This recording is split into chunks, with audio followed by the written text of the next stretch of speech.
आज से 16 साल पीछे जाके देखिए, उस समय एक कम पढ़ी लिखी महिला, वो भी गांव के घर से बाहर निकलना काम के लिए, कितना मुश्किल होगा। लेकिन मैंने कभी नेगेटिव नहीं सोचा। मैंने कहा मुझे ये करना है, करके दिखाना है और काम से ही जवाब देना है, मुझे लोगों को ऐसे जवाब नहीं देना है। कुछ कहानियां एक धागे से शुरू होती हैं, लिटरली। 17 साल की उम्र में शादी, एक बहुत ही संघर्ष भरा बचपन। रूमा देवी जी की जो कहानी है ये बहुत ही गजब है। इन्होंने जब एक सुई धागा उठाया तो खुद की नहीं, राजस्थान में हजारों महिलाओं की जो तकदीर है ये वो बदलने चली थी। नमस्कार, मैं हूं अंकित वेंगुर्लेकर। स्वागत है आपका सर उठा के जियो टेल्स में, एक ऐसा शो जहां हम बात करते हैं ऑर्डिनरी इंडियन से जो बहुत ही एक्स्ट्रा ऑर्डिनरी चीज़ें कर रहे हैं, जिससे हमें और आपको दोनों को प्रेरणा मिलती है। रूमा देवी जी नमस्कार, वेलकम टू द शो। नमस्कार जी।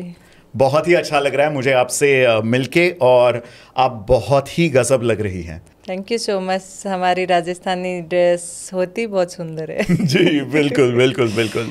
रूमा देवी जी, आपकी जो कहानी है, ट्रेडिशनल हैंडीक्राफ्ट्स को आपने फीमेल एम्पावरमेंट का एक जरिया बनाया है, उसकी हम बात करने वाले हैं। कैसे आपको भारत देश में जो सबसे बड़ा एक हाईएस्ट सिविलियन ऑनर होता है औरतों के लिए, नारी शक्ति पुरस्कार, उससे नवाजा गया है, और कैसे एक छोटी सी बच्ची जो 8वीं क्लास के बाद स्कूल नहीं गई है, वहाँ से आज आपने 50,000 से ज़्यादा महिलाओं को ट्रेनिंग दी है, उनके आजीविका के आप साधन दे रहे हैं। ये सब की बात करने वाले हैं, लेकिन सबसे पहले जाएंगे सबसे शुरुआत में।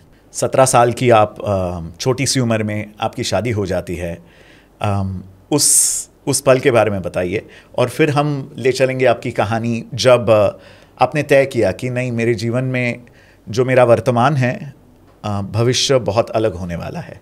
मैं वैसे पश्चिमी राजस्थान बाड़मेर से हूँ, और पश्चिमी राजस्थान पूरा डेजर्ट एरिया है, रेत के बड़े बड़े टिब्बे हैं, और रेत के टिब्बों के बीच में दूर दूर ढाणियाँ बनी हुई है। वैसे बाकी जगह पे इकट्ठे गाँव में घर होते हैं और दूर खेत होते हैं, लेकिन वहाँ पे खेतों में ही घर बने हुए हैं, और वहीं ढाणी, उसको ढाणी बोलते हैं हम। मेरा गांव है राउसर के ही एक ढाणी में मेरा जन्म हुआ है। और मैं जब 4 साल की थी तब मेरी माताजी का देहांत हो गया था, और उसके बाद ज़िंदगी पूरी तरीके से बदल गई थी।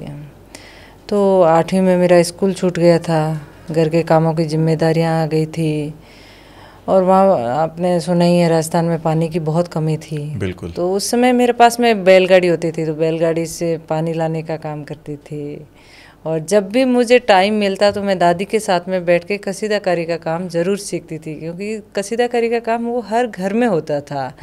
क्योंकि माँ अपनी बेटी के लिए कुछ अपने हाथ से बना के चीज़ें उनको देती थी, ताकि उनको ससुराल में माँ की याद आए तो अपनी संदूक खोल के वो माँ के हाथ के बने हुए प्रोडक्ट देख के तसल्ली करती थी। आजकल तो फ़ोन हो गए, उनकी ज़रूरत नहीं है, लेकिन पहले ऐसे ही माँ को याद किया जाता था। तो ऐसे ही मेरी दादी घर में बनाती थी, तो मैं भी दादी के साथ में बैठ के सीखने की कोशिश करती थी, लेकिन मुझे ये आइडिया बिल्कुल नहीं था कि आगे जाके मैं इसी काम को अपनाऊँगी।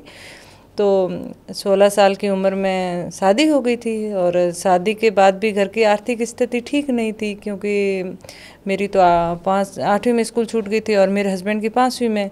तो ऐसा कोई स्थायी रोज़गार हमारे पास में था नहीं जिससे हम आराम से घर चला पाए। बारिश भी अच्छी होती नहीं थी ताकि हम खेती का काम करें। साल में 2-3 महीने खेती का काम होता था, वो भी अच्छी बारिश होती तो, नहीं तो ऐसे ही चल रहा था। लेकिन शादी के 1.5 साल बाद में जब मेरा फर्स्ट बेबी हुआ तो उसको सांस लेने में प्रॉब्लम थी, और अच्छी मेडिसिन की ज़रूरत थी, अच्छे हॉस्पिटल ले जाने की ज़रूरत थी, लेकिन उसको मैं नहीं ले जा पाई, उसको नहीं बचा पाई। तब मैं पूरी तरीके से टूट चुकी थी कि अब मुझे इस ज़िंदगी में नहीं जीना है, क्योंकि पहले बचपन में माँ को खो दिया, क्योंकि माँ को ही इसी वजह से खोया। जब मेरा भाई होने वाला था तब भी हॉस्पिटल की व्यवस्था नहीं थी गांव में, और मम्मी और भाई दोनों नहीं बचे, और फिर मैंने बच्चे को खोया। तो उस समय मुझे लगा यार ऐसी ज़िंदगी मुझे नहीं जीनी। फिर लगा कि ऐसी ज़िंदगी से हार मानने से अच्छा है मैं कुछ ऐसा काम करूं जिससे मेरा मन भी लगे और मेरा घर भी चले। तो यही सोच के मैंने सुई धागा हाथ में लिया था। That's amazing. ये जो ट्रेडिशनल हैंडीक्राफ्ट का काम है, अब राजस्थान तो दुनिया भर में मशहूर है, हम सब इस्तेमाल करते हैं इसे, प्यार करते हैं, लेकिन ट्रेडिशनल हैंडीक्राफ्ट को एक उपजीविका का साधन बनाया जाए, ना सिर्फ खुद के लिए और महिलाओं के लिए, ये सपना, ये आइडिया, इसकी उपज या इसकी बीज कहाँ से मिली आपको?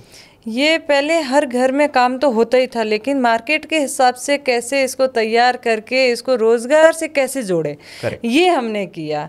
क्योंकि शुरुआत में मैंने छोटे छोटे बैग बनाने शुरू किए थे, लेकिन वो भी इतना इजी नहीं था। क्यों, जो एम्ब्रॉयडरी का काम था वो तो मैंने सुई धागे से कर लिया, लेकिन जो इसकी स्टिचिंग थी वो मशीन से होनी थी। मशीन मेरे पास में थी नहीं, ना मैं खरीदने के लिए सक्षम थी। एक बार मैं फिर हिम्मत हारने लगी।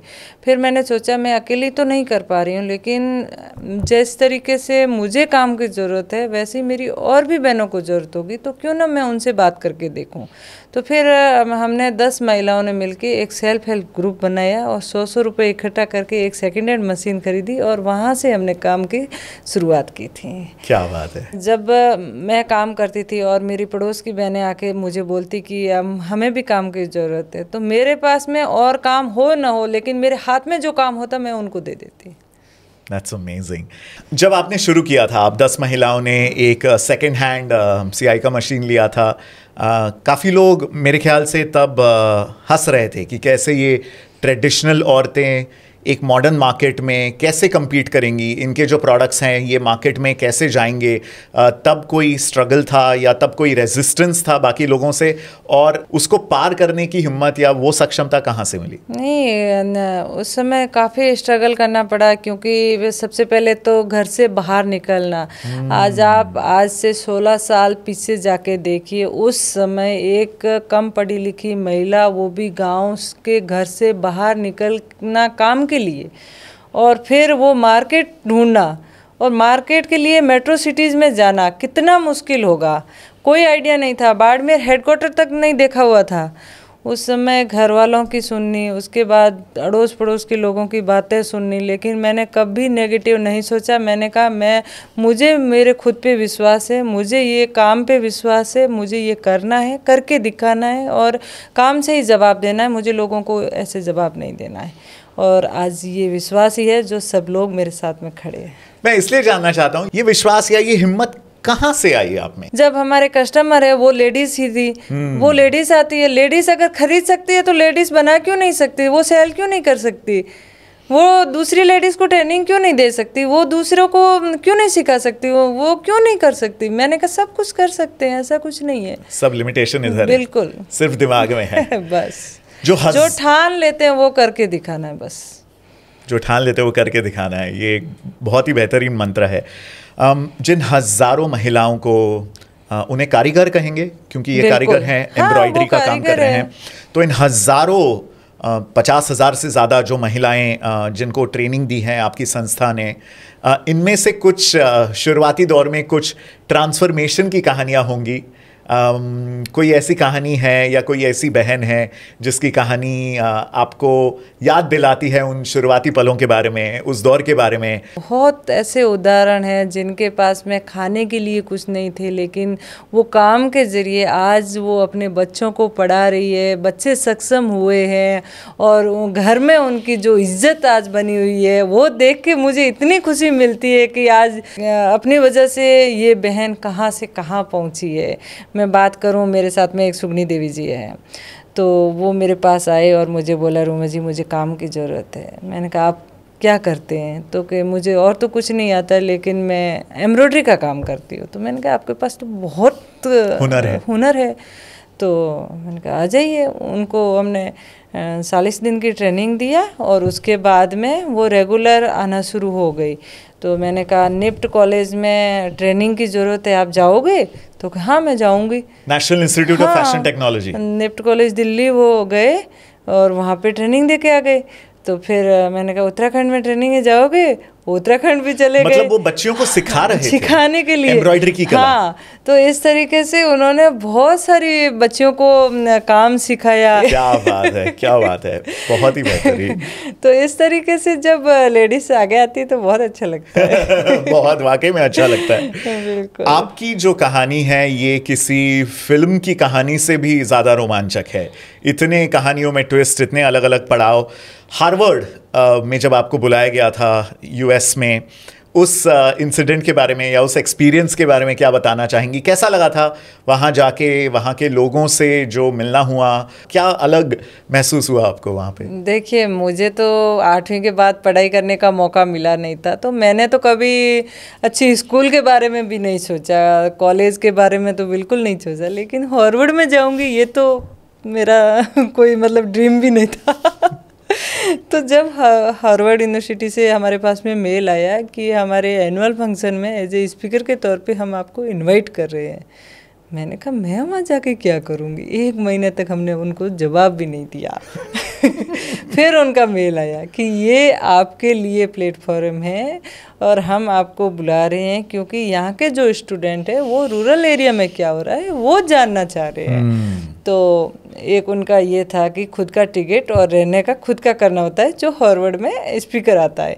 तो मैंने कहा हार्वर्ड में तो जो आते हैं वो तो अच्छे लोग ही आते हैं, लेकिन मैं अगर 10 लाख रुपए खर्च करके वहाँ जाऊँगी तो वापस काम कैसे करूँगी। मैंने कहा मुझे नहीं जाना। फिर कुछ लोग थे, उन्होंने वहाँ पे रहने की व्यवस्था कराई और ऐसे करके वहाँ पहुँची, और वहाँ पहुँचने के बाद में जो 1 दिन का प्रोग्राम था वो 3 दिन तक चला। अरे कमाल।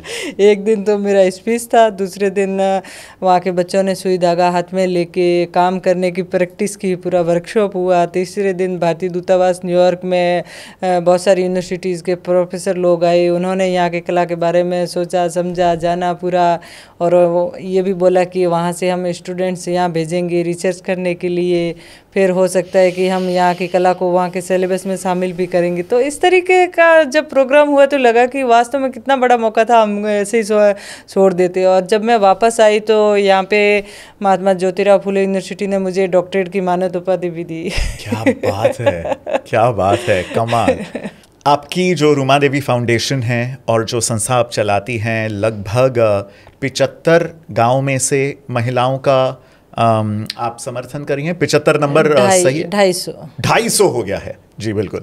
250 गांव में से जो महिलाएं हैं उनकी जिंदगियां बदल रही हैं। एक सिंगल महिला का अगर आप हमें केस स्टडी लेके बताएं कि जब से वो शरीक होती हैं या शामिल होती हैं आप लोगों के साथ, तो कितने महीने, कितने सालों में उन्हें ट्रेनिंग मिलती है, उसके बाद उनका क्या ग्राफ होता है इनोवे करियर वो का? अलग अलग है, वो क्या काम करना चाहती है, उनको किस तरीके की ट्रेनिंग चाहिए होती है, या मार्गदर्शन चाहिए होते हैं या कुछ और। अच्छा। तो इस तरीके से हम उनको साथ में इन्वॉल्व करते हैं, उनको ट्रेनिंग दी जाती है, फिर वो खुद अपना बिजनेस कर सकती है या किसी बड़े ब्रांड के साथ में जुड़ सकती है, या ऐसी महिलाएं हैं जो एकल महिलाएं हैं, विधवा महिलाएं हैं, जो रॉ मटेरियल वगैरह नहीं खरीद पाती है, तो वो फिर हमारे संस्थान के साथ में जुड़ती है और संस्थान के थ्रू वो सेल करती है। अच्छा। तो इस तरीके से हमारा ये जो नेटवर्क है बना हुआ है, और दायरा हमारा सिर्फ राजस्थान या बाड़मेर ही नहीं है, पूरा इंडिया है। हम कहीं पे भी काम कर सकते हैं, क्योंकि हमने उत्तराखंड में भी किया है, हमने महाराष्ट्र में भी किया है, और मैं ट्राइब्स इंडिया की गुडविल एम्बेसडर रही तो हमने नॉर्थ ईस्ट में भी किया है। तो कहीं पे भी हम कार्य कर सकते हैं। महिलाएं सक्षम होनी चाहिए, और मेरा उद्देश्य यही है कि महिलाओं को काम मिले, वो आत्मनिर्भर बने। एक बार क्या हुआ था कि मैं जब 8th में थी तब एक बार मैं टूर्नामेंट गई थी। अच्छा। उसके बाद मैं टूर्नामेंट जा पाई न, पढ़ाई कर पाई। किस चीज़ का टूर्नामेंट? मैं वॉलीबॉल में गई थी। अच्छा। लेकिन उसके बाद जब मैं ट्राइब्स इंडिया की गुडविल एम्बेसडर थी और मैरी कॉम ब्रांड एम्बेसडर थी। अच्छा। मैरी कॉम के बारे में मुझे पता चला तो मुझे लगा कि मुझे मन तो मेरा भी खेल में था, लेकिन ये कभी सोचा नहीं था कि मैं भी आगे जा सकती थी। हमारे राजस्थान के बच्चों में कितना टैलेंट है, लेकिन संसाधनों की कमी के कारण वो आगे नहीं बढ़ पाती है। तो मुझे भी कुछ ऐसा करना है वहाँ पे। 2 साल मंथन चला। उसके बाद में जो लंदन में लॉस्ट स्टेडियम बना हुआ है, वैसा ही बाड़मेर में बन रहा है। बाप रे। जो आप बनवा रही हैं, जो हम बनवा रहे हैं, पूरा इंडोर स्टेडियम रहेगा। लड़कियों को खास करके शॉर्ट कपड़ों में खेलने के लिए इजाज़त नहीं होती है, तो उनके लिए वहाँ पे बन रहा है। कमाल है रूमा देवी जी, आप कमाल, एकदम कमाल। ऐसे समाज में जहाँ पितृसत्ता बहुत ज़्यादा है और बहुत ज़्यादा जो मर्द है फाइनेंशियल डिसीजन वही लेंगे, तो लेकिन जब फीमेल एम्पावरमेंट हो जाता है तो ये पैसों के डिसीजन या ज़्यादा आमदनी औरतें कमाती हैं, तो ऐसे में परिवार में कैसे बदलाव आपको दिख रहे हैं? बिल्कुल, जब महिलाएं कमाती है और वो सक्षम होती है तो उनका भी बराबर रिस्पेक्ट मिलता है। तो ये कितना ज़रूरी है आपके और मुताबिक? ज़रूरी भी है ना। पहले तो जब और महिला सुबह से शाम काम करती है और खुद के लिए 2 रुपए भी हाथ में नहीं होते, और चाहिए होते हैं तो मांगने पर भी जल्दी से मिल जाए, ये कोई ज़रूरी नहीं है। लेकिन जब वो खुद कमाती है तो उसके पास में पैसे भी होते हैं, रिस्पेक्ट भी होती है, घर में कोई भी डिसीजन होता है तो उनका इन्वॉल्व भी किया जाता है। देखिए, पैसे जब महिला के हाथ में आता है तो एक तो इनका कॉन्फिडेंस लेवल है वो बढ़ता है, और साथ ही वो उनके रहन सहन में भी फ़र्क आ जाता है। वो सोचती है कि हम हमारे बच्चों के ऊपर खर्च करेंगे, बच्चों के लिए कुछ लेके आएंगे, क्योंकि बच्चों को भी तो छोटी छोटी चीज़ें चाहिए होती है, पढ़ाई लिखाई के लिए चीज़ें चाहिए होती है, तो वो उनको देती है। और साथ ही खुद के लिए चूड़ी बिंदी छोटी छोटी चीज़ें लानी होती है तो वो भी खुद लेके आती है गांव जाके। तो वो कॉन्फिडेंस अलग ही होता है महिला के चेहरे पे कि हम खुद कमा के और बच्चों के लिए लेके आए। बिल्कुल सही, बिल्कुल सही। वो अलग ही खुशी होती है, बिल्कुल, माँ के लिए भी और बच्चों के लिए भी। बिल्कुल। एक मैंने आपका इंस्टाग्राम पे वीडियो देखा था जो देख के बड़ी खुशी हुई। डिजिटल साक्षरता ये बहुत ज़्यादा ज़रूरी है आज की दुनिया में, आप उसका एक बेहतरीन एग्जाम्पल हैं। कितना काम डिजिटल साक्षरता की तरफ आपकी संस्था करती है, आपका फाउंडेशन करता है? तो पहले तो इतना सोशल मीडिया का ज़माना नहीं था, लेकिन अब तो हर घर में स्मार्टफोन तो है ही, और घर बैठे मार्केटिंग का काम कर सकती है। तो इसीलिए हमारा फाउंडेशन है वो महिलाओं को डिजिटल साक्षरता की ट्रेनिंग देता है, जिससे महिलाएं घर बैठी अपने फ़ोन के ज़रिए किस तरीके से फ़ोटो खींच के वेबसाइट बना के उसके ऊपर फ़ोटो अपलोड करके मार्केटिंग कर सकती है। और यही एक बहुत ही अच्छा ऑप्शन है, उसको जैसा पूछोगे वैसा वो कंटेंट बना के दे देगा, वो अपने आप वहाँ पे लिखा जाएगा। तो जो भी घर में अगर छोटा मोटा भी बच्चा पढ़ा लिखा है तो वो उनकी हेल्प कर सकता है। तो इस तरीके से अभी हम डिजिटल साक्षरता की ट्रेनिंग दे रहे हैं। बहुत ही बेहतरीन, बहुत ही बेहतरीन। एक आखिरी एक बहुत ही निजी सवाल पूछना चाहता हूँ। रूमा देवी जी का क्या फॉर्मूला है या क्या मंत्र है जब समस्याएं आती हैं या उतार आ जाते हैं ज़िंदगी में? धूप छाँव तो चलती रहती है, लेकिन जब छाँव होती है तो रूमा देवी जी का मेंटल मंत्र क्या है एक स्ट्रॉन्ग होने का? देखिए, ज़िंदगी है और ज़िंदगी में समस्याएं आती है, समस्याओं के साथ में समाधान भी होते हैं। मैं हमेशा पॉजिटिव सोचती हूँ, क्योंकि जब भी हमारी ज़िंदगी में समस्याएं आती है हमें ज़रूर कुछ ना कुछ नया सिखा के जाती है। तो इस तरीके से हमेशा पॉजिटिव सोच के आगे बढ़ना चाहिए। और जब भी मेरे कोई भी टेंशन होती है तो मैं मेडिटेशन करती हूँ और हमेशा नई ऊर्जा के साथ में आगे बढ़ने के लिए सोचते हैं। क्योंकि ये भी तो देखिए ना, जहाँ पे अपन है पीछे भी देखिए कितने लोग हैं, फिर आगे बढ़िए। रूमा देवी जी, अनगिनत हाइलाइट्स हैं आपकी लाइफ की अभी तक, लेकिन कोई एक ऐसा खास पल है जो आपके जहन में एक सर उठा के जियो पल के नाम से आपको याद होगा? जब मुझे नारी शक्ति पुरस्कार मिला तो मुझे लगता है कि अब मैं सर उठा के जी सकती हूँ। जो कॉन्फिडेंस लेवल था वो और बढ़ गया, और ये अवार्ड सिर्फ अवार्ड नहीं, एक नई जिम्मेदारी के साथ में मैंने ग्रहण किया। कमाल है। वैसे तो आपकी पूरी ज़िंदगी एक प्रेरणा का स्रोत है, बहुत इंस्पायरिंग है, लेकिन कोई एक मैसेज अगर ऐसा होगा जो की टेक अवे होगा हमारे ऑडियंस मेंबर्स के लिए, तो क्या कहेंगी आप ऐसे? देखिए, मैं जो भी मेरी कहानी जिन्होंने पहले नहीं सुनी है उन सभी भाई और बहनों से मैं कहना चाहूँगी कि आपकी ज़िंदगी में कभी भी अगर आपको नर्वसनेस लगे तो आप ज़िंदगी से हार न माने, एक बार इस कहानी को ज़रूर सुने और अपने अंदर हिम्मत लाके आप अपनी ज़िंदगी को नई शुरुआत करें। मैं हमेशा महिलाओं को एक मैसेज देती हूँ, महिला का सम्मान करें, सपोर्ट करें, अपने हक के लिए खुद लड़े। हम सब में कोई ना कोई हुनर ज़रूर है, तो क्यों ना हुनर के जरिए आगे बढ़े, स्वावलंबी बने। अगर खुद पे विश्वास है तो खड़े रहें, अड़े रहें। क्या बात है, खड़े रहें, अड़े रहें। बिल्कुल। रुमा देवी जी की जो कहानी है ये बयां करती है अहमियत टाइमली फाइनेंशियल प्लानिंग की, आपके लाइफ गोल्स को सिक्योर करने के लिए। Secure your future today with savings and investment plans from HDFC life. Ruma Devi ji, आपसे बात करके बहुत ही ज़्यादा प्रेरणा मिली है। मुझे पता है जब भी मैं लाइफ में कभी कुछ अगर गलती से एक लो पॉइंट पे रहूँगा तो डेफिनेटली इस कॉन्वर्सेशन को, इस वीडियो को बार बार लगातार देखने वाला हूँ। बहुत बहुत शुक्रिया। Thank you so much.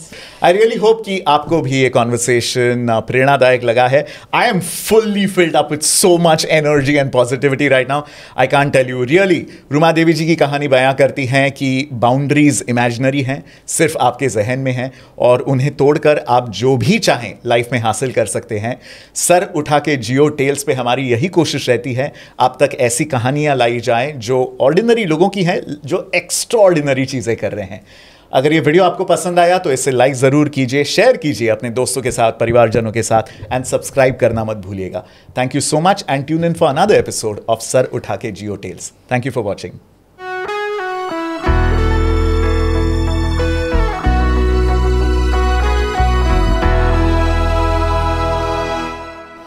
यहाँ से कहाँ जाना हो रहा है आपको? अभी तो बाड़मेर। वापस आज ही? कल सुबह। और मुंबई में क्या गजब खाया है आपने? खाने में क्या पसंद करती हैं आप? आम खाया है मुंबई का? महाराष्ट्र का हापूस आंबा। हाँ, आम तो मुझे बहुत पसंद है। नहीं, अल्फांसो खाया है क्या अभी? हाँ, आज? हाँ, नहीं। मतलब इस ट्रिप में आप पेटी तो लेके जाएंगी ना? हाँ, वो तो मेरी आ जाती है। आ जाती है।